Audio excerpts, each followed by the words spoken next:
başını, yeller yıpamış saçını, yeller yıpamış saçını.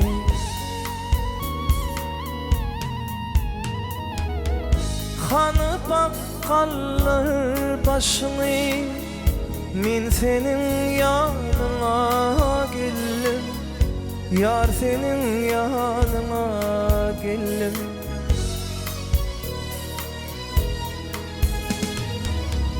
Gülüşünle yağı dönüp, köyümü köyde dönüp, vurmalayım sağa dönüp, min senin yanına geldim, yar senin yanına geldim.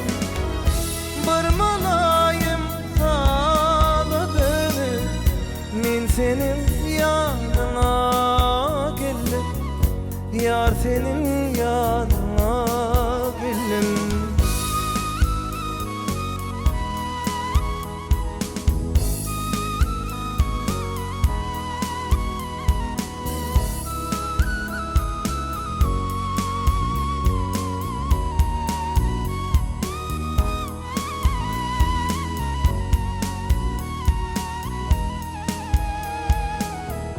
Göçüp verdin akıl kuşlar, bu baharlar batı boşlar, bu baharlar batı boşlar.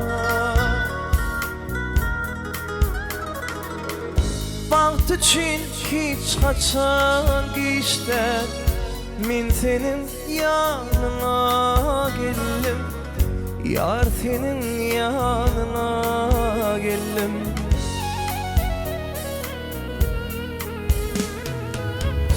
Gül içine yağı dönüp, köyümü köyde dönüp, vurmalayım sağa dönüp, min senin yanına geldim, yar senin yanına geldim. Vurmalayım sağa dönüp, min senin yanına geldim, yar senin yanına geldim, min senin yanına geldim. Gül yüzün görmene geldim, yar senin yanına geldim.